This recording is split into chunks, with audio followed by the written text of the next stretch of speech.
2. 학교 생활. 이번 시간에는 특수교육 대상자 학교 생활, 교육과정, 학부모의 교육 참여에 대해 학습하겠습니다. 1. 특수교육 대상자의 선정 및 진단 배치. 장애인 등록을 하고 복지카드를 받았어도 특수교육을 받기 위해서는 장애인 등에 대한 특수교육법에 따른 별도의 절차를 따라야 합니다. 장애 등록이 되어 있지 않더라도 진단평가를 통해 특수교육 대상자로 선정이 되면 특수교육을 받을 수 있습니다. 반대로 장애인 등록이 되어 있다고 해도 특수교육 대상자로 선정이 되지 않는 경우도 있습니다. 진단평가는 장애의 정도를 평가하는 것이 아니라 특수교육 대상자 선정 여부를 결정하는 데 그 목적이 있으므로 경우에 따라 장애인 등록이 되어 있으면 대상자 선정 과정에서 진단평가를 생략하기도 합니다. 다만 관련 서비스 중에는 특수교육 대상자에게는 제공되지 않고 등록 장애인에게만 제공되는 것이 있으므로 자녀에게 필요한 지원이 무엇인지 고려하여 장애인 등록 여부를 결정할 수 있습니다. 장애의 정도를 표현하기 위해 경증, 중증과 같은 단어를 사용하기도 하는데 질병에 대한 용어로 널리 쓰이고 있어서 교육 현장에서는 경도, 중도와 같은 단어를 더 자주 사용합니다. 그런데 중도장애의 경우 선천성 장애와 구분하기 위해 사용하는 중도장애와 헛갈리기도 합니다. 특수교육에서는 장애를 개인의 문제로 보기보다는 개인을 둘러싼 환경과의 적응, 사회적인 수용의 문제도 함께 보아야 한다고 생각합니다. 그런 점에서 학교와 학급에서 자녀의 장애 정도가 다르게 받아들여지기도 하는 것입니다. 무엇보다 장애의 정도는 자녀를 설명하는 여러 가지 요인 중 하나일 뿐이고 상대적인 면이 있으므로 절대적인 기준으로 여길 필요는 없습니다. 특수교육 대상자로 선정되기 위해서는 특수교육지원센터를 통해 진단평가를 받아야 합니다. 선정과 진단 배치는 다음의 과정에 따라 이루어집니다. 또한 장애 유형별로 다음의 검사를 하여 특수교육 대상자 선정 여부를 결정할 수 있습니다. 예를 들어 의사소통 장애의 경우 구문검사, 의문검사, 언어발달 검사를 시행합니다. 검사의 목적은 특수교육 대상자 선정 여부를 판단하기 위한 것이므로 학생의 특성에 따라 교사 관찰이나 보호자 상담 등을 융통성 있게 활용하기도 하며 장애인 복지카드나 병원의 진단서 등을 참고하기도 합니다. 특수교육 대상자 또는 보호자가 특수교육위원회에 심사를 청구한 경우 특수교육운영위원회는 30일 이내에 심사 결정하여 통보합니다. 이사 등의 이유로 전학해야 할 경우 특수교육 대상자 선정 절차는 다시 밟지 않아도 되지만 새로 옮겨가는 곳의 지역교육청이나 시도교육청을 통해 다시 진단 배치를 받아야 합니다. 진단 배치 결과가 나오기까지 30일 이내의 시간이 필요하므로 전학을 할 때는 미리 진단 배치를 의뢰해 두어야 학생의 교육적 공백 기간을 최소화할 수 있습니다. 진단 배치는 언제나 가능하지만 3월에 입학할 예정이라면 전년도 10월경에 특수교육지원센터나 특수학교 홈페이지의 공지사항을 확인하고 서류를 접수하면 됩니다. 특정 특수학교 입학을 원하는 경우 해당 학교에 직접 서류를 접수할 수 있지만 접수처에 따라 학교 입학 여부가 달라지는 것은 아닙니다. 초등학교에서 특수교육 대상자로 선정이 되었다면 중고등학교에 진학할 때에는 별도의 진단 절차 없이 이전 학교의 자료를 전달받아 활용할 수 있습니다. 그러나 진단 검사를 하지 않더라도 진단 배치의 과정은 거쳐야 합니다. 특수학교에서 과정만 달리하여 진학하려고 하는 때에도 특수교육지원센터에 관련 서류를 접수해야 하며 특수학교에 재학 중이라고 해서 중학교나 고등학교 과정 진학을 할 때 우선권이 주어지는 것은 아닙니다. 해마다 만 6세가 되는 모든 아동들은 취약통지서를 받고 의무교육을 받게 됩니다. 특수교육 대상자의 의무교육 기간은 만 3세부터 18세까지이지만 초중등 교육법에 적용을 받는 초등학교와 중고등학교에서 더욱 엄격하게 학적을 관리합니다. 흔히 초등학교에 입학한다고 얘기하지만 학적에서는 취약이라는 말을 사용합니다. 취약 통지서를 받으면 배정받은 학교에 등록을 하거나 취약유예를 신청하게 되는데 이 경우 해당 학생은 정원의 학적관리 대상자가 되어 별도로 학적이 관리됩니다. 재학 중에 여러 사정으로 학업을 계속하기 어려운 경우에 유예 신청을 할 수 있습니다.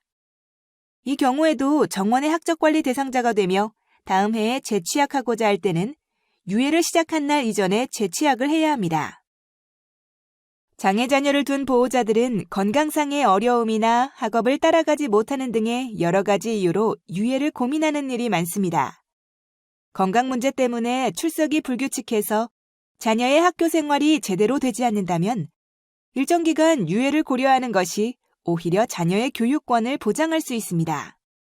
하지만 특별한 사유 없이 의무 교육을 계속해서 미룬다면 자녀의 교육권을 심각하게 침해하는 경우에 해당합니다. 특수교육지원센터는 각 시도교육청과 지역교육청에 설치되어 있는데 초등학교와 중학교 특수교육 대상자의 선정 및 진단 배치와 관련한 업무 중 초등학교와 중학교는 각 지역교육청 특수교육지원센터에서, 고등학교는 시도교육청 특수교육지원센터에서 담당합니다. 특수교육지원센터에서는 진단 배치 이외에도 특수교육과 관련한 여러 가지 업무를 추진하고 있으니 자녀가 거주하는 지역에 있는 특수교육지원센터를 알아두고 적극 활용하시면 학교 생활에 큰 도움이 될 것입니다. 2. 학교 및 학급 선택하기. 장애인 등에 대한 특수교육법에 따른 특수교육 대상자는 교육적 요구에 따라 장애 영역별 교육기관을 선택할 수 있습니다. 특수학급은 대부분 장애 영역과 관계없이 운영됩니다. 장애 영역별 교육기관이 정해져 있기는 하지만 학생의 개별적인 요구와 특성에 따라 장애 영역과 다른 학교를 선택하게 되는 경우도 있습니다. 이 경우 학교가 어떤 교육과정을 운영하는지 확인하는 것이 중요합니다. 시각장애 특수학교와 청각장애 특수학교는 중학교까지는 공통교육과정을 적용하고 고등학교에서는 선택교육과정을 적용하는데 대부분 직업 중심의 교육을 합니다. 학교에 따라 중복 장애 학생들을 위한 교육과정을 별도로 운영하기도 합니다. 지체장애 특수학교는 공통교육과정을 적용하는 학교도 있고 기본교육과정이나 중도, 중복 교육과정을 운영하는 학교도 있으니 자녀에게 어떤 교육과정을 적용하는 것이 좋을지 고려하는 것이 필요합니다. 장애 영역과 함께 학교의 형태와 특징을 잘 알아보는 것도 필요합니다. 그 특징을 간략하게 정리하면 다음과 같습니다. 특수교육 대상자로 선정되었지만 부분적인 지원만 있으면 학습에 특별한 어려움이 없는 경우에는 일반 학급의 배치를 요구할 수 있습니다. 일반 학교 특수학급은 일반 학교에 일반 학급의 학적을 두고 부분적으로 특수교사가 배치된 특수학급에서 수업을 받는 형태로 운영이 됩니다. 특수학교는 특수교육 대상 학생들만을 위해 별도로 설립된 학교로 대부분 유치원부터 전공과까지 여러 과정이 같은 학교에 있고 순회학교는 건강상의 문제 등으로 학교에 가는 대신 특수교사가 집이나 병원, 복지시설 등으로 가서 수업하는 형태를 말합니다. 또 대안학교가 있는데 특수교육 대상 학생을 대상으로 하는 대안학교와 특수교육 대상 학생을 포함하는 대안학교가 있습니다. 또래 아이들에 견주어 발달이 늦어지는 학생들이 많으므로 특수교육 대상자 중에는 취약을 유예하거나 면제받는 경우가 덜어 있습니다. 취약 의무의 면제나 유예는 교육감이 정하는 질병이나 그 밖에 부득이한 사유가 있는 경우에 한정하며 외부위원이 포함된 의무교육관리위원회의 심의를 거쳐야 합니다.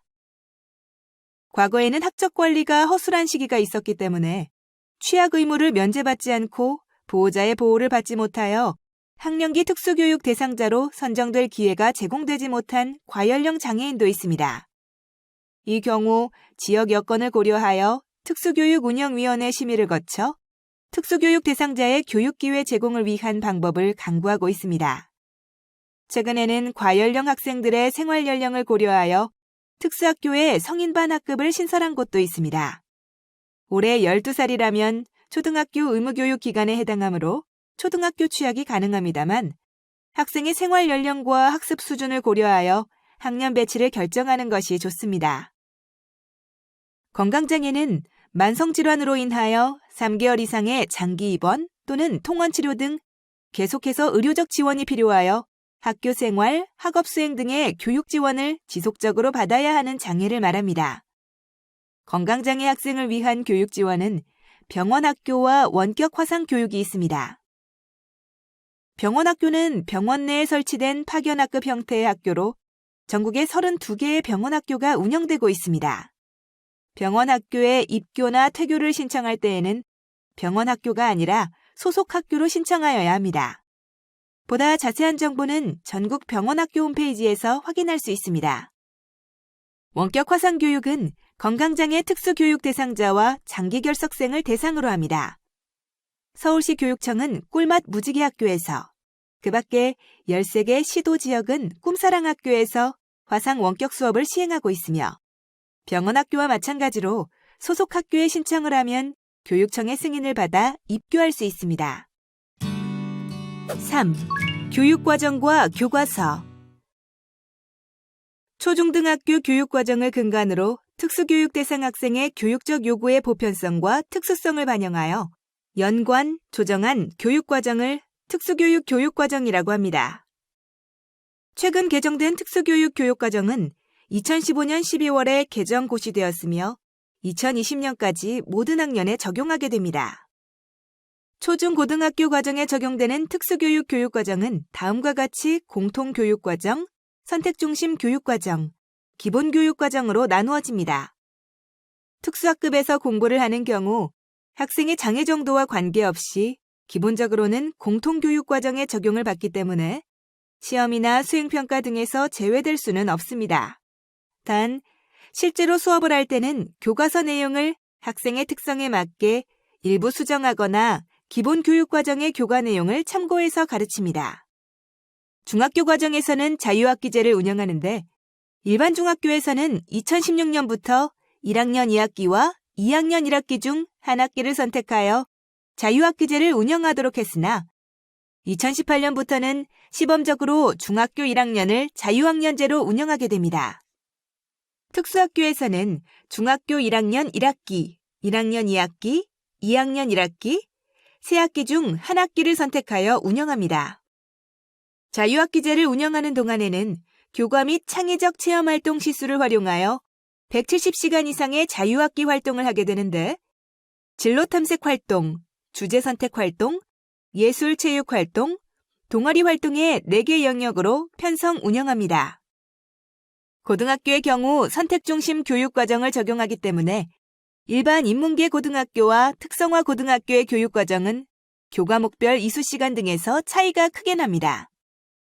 국가수준 교육과정은 다시 지역과 학교에서 지역적인 특성과 구성원들의 요구를 반영하여 지역수준 교육과정과 학교 교육과정으로 편성됩니다.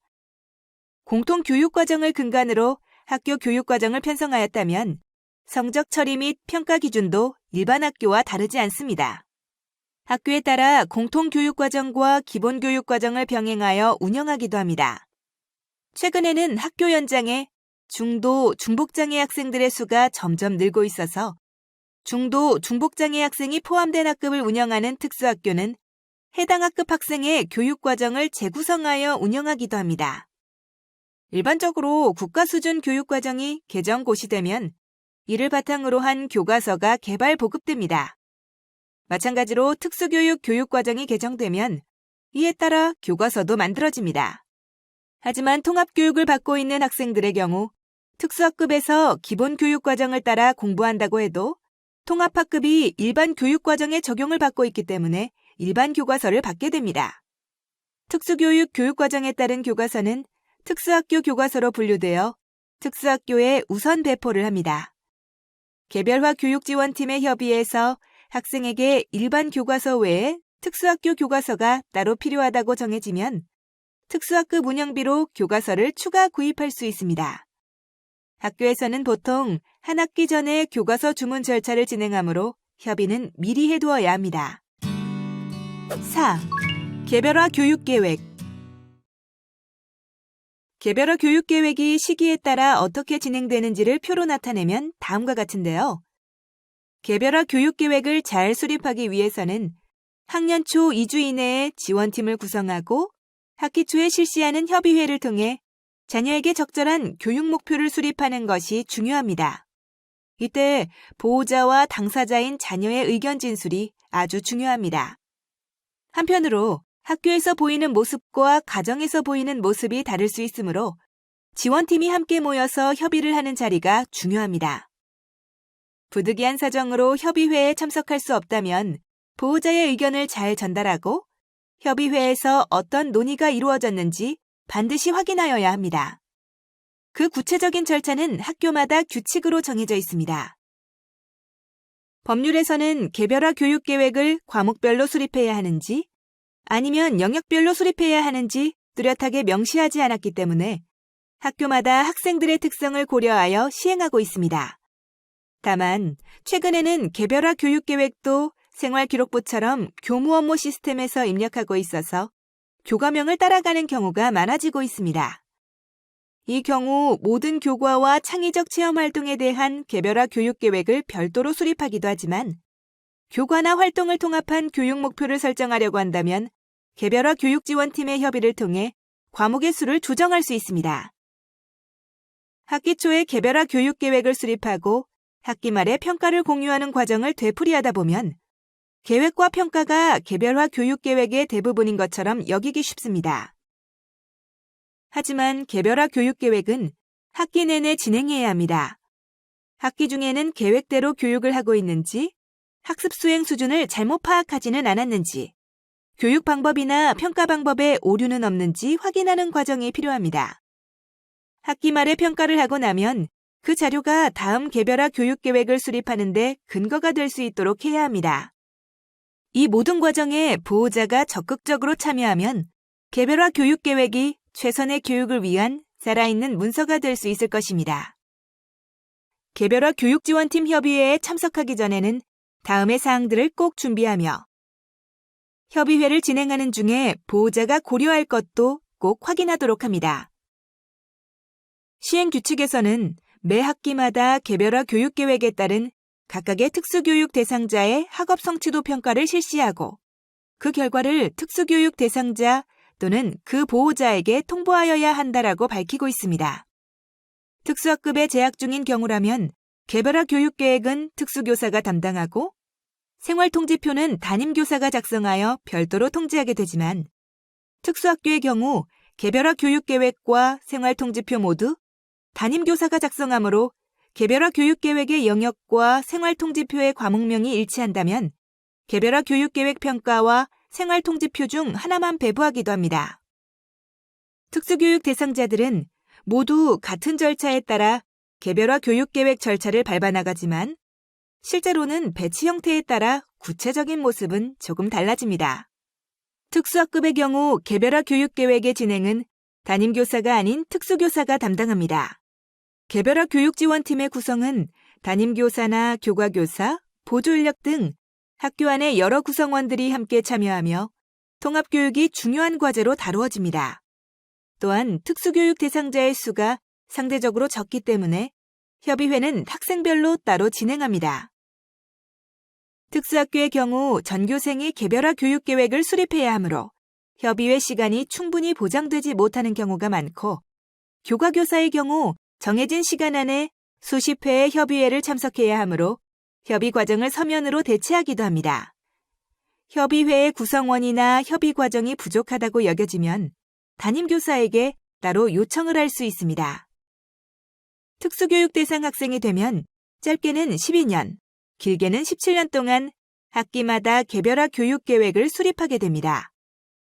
특수교육의 전부라고 해도 좋을 개별화 교육 계획이 해마다 되풀이되는 형식적인 절차가 되지 않기 위해서는 학교와 보호자 모두의 이해와 노력이 필요합니다. 5. 보호자의 교육 참여. 학부모가 참여하는 공식적인 학교 기구로는 학교운영위원회와 학부모회가 있습니다. 두 기구는 설치 목적, 설치 근거, 성격, 구성원 등에서 차이가 있습니다.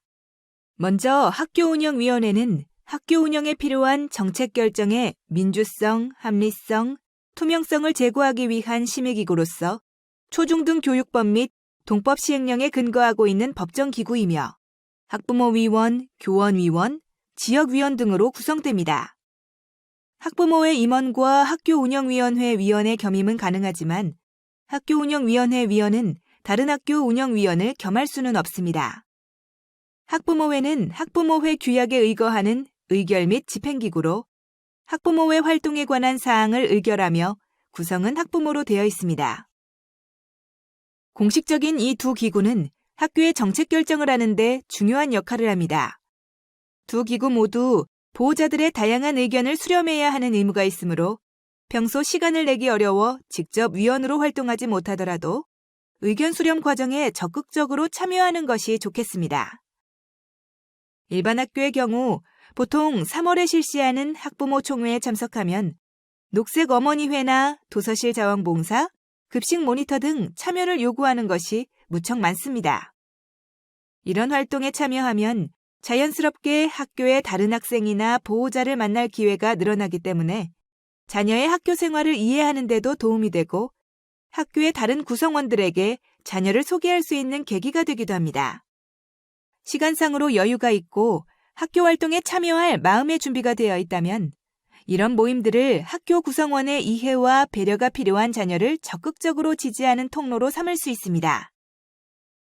특수학교의 경우 학급당 인원이 적다 보니 기본적으로 학교에서 요구하는 활동이 더 부담스럽게 여겨질 수 있습니다. 이런 활동은 직접 자녀를 돌보는 일이 아니지만 자녀의 교육 환경을 구축하는 데 꼭 필요한 일들입니다. 그럼에도 불구하고 보호자가 직장에 다니시거나 돌봄이 필요한 또 다른 가족이 있다면 부모님의 교육활동 참여는 충분히 어려우실 수 있습니다. 무엇보다 중요한 것은 자녀가 학교 생활을 통해 잘 성장하기 바라는 부모님의 마음일 것입니다. 자녀의 장애가 심해서 집에서도 잠시 눈을 뗄 수 없는 경우라면 여러 명이 함께 생활하는 학교가 불안하게 여겨질 수도 있습니다. 학교는 교사 외에도 특수교육 보조 인력과 자원봉사자들을 확보하여 안전하고 질 좋은 교육을 제공하기 위해 노력합니다. 학교나 학급에 배치된 보조 인력은 특정 개인에게 배치된 것이 아니라 학급의 모든 구성원들의 교육 활동을 지원합니다. 따라서 개별화 교육지원팀 협의회에서는 보조 인력에게 기대하는 바에 대해서도 구체적으로 이야기를 나누어야 합니다. 또한 보조 인력의 지원을 점차 줄여가는 것도 교육 목표의 하나가 될 수 있습니다. 그럼에도 자녀의 특수한 상황 때문에 개별적인 지원이 필요하다면 활동 보조인을 이용할 수도 있습니다. 다만 활동 보조인이 학교에서 활동하는 일은 매우 신중하게 결정해야 하며 학교와 복지관 양쪽의 승인을 받아야 합니다. 자녀가 스스로 자신의 감정이나 신체적 상태를 잘 표현하지 못한다면 보호자는 학교 생활에 대해서 궁금증을 갖게 될 수 있습니다. 이런 경우에는 담임교사와 서로 편하게 소통을 할 수 있는 통로를 만들어 두어야 합니다. 전화 통화를 할 경우에는 몇 시쯤에 통화하기가 편한지, 문자나 이메일로 소통을 하는 것이 더 좋은지 미리 확인해 두면 불필요한 걱정을 줄일 수 있습니다. 무엇보다 자녀에 관한 이야기를 적극적으로 주고받을 수 있는 관계를 만들어 두어야 합니다. 특수교육 대상 학생들에게 더 좋은 교육 환경을 제공하기 위해서는 학교 안에서의 노력뿐만 아니라 지역사회의 변화나 학술적인 노력, 더 나아가 정치적인 운동이 필요하기도 합니다. 과거보다 나아졌다고는 하지만 우리나라는 여전히 장애인을 비롯한 소수자들이 살기에는 여러 면에서 부족한 점이 많습니다. 다른 이익 집단은 당사자들이 직접 자신들에게 필요한 것을 요구할 수 있지만 특수교육 대상 학생들은 누군가 대신 목소리를 내주어야 합니다. 목소리에 힘을 싣기 위해서는 함께 뜻을 모으는 것이 중요합니다. 또래 아이들과 여러 면에서 다른 특성을 지닌 자녀를 키울수록 비슷한 교육적 요구를 가진 보호자와의 만남이 소중합니다.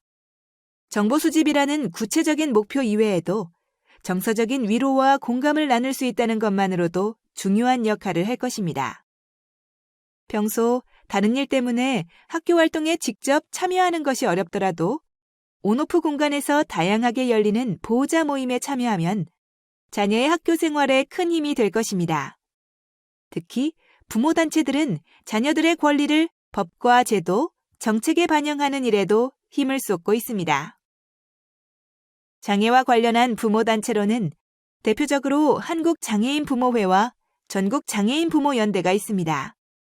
장애 영역별 부모단체는 장애 영역별 길라잡이를 참고하시기 바랍니다. 오늘 학습의 주요 내용을 정리해 보겠습니다.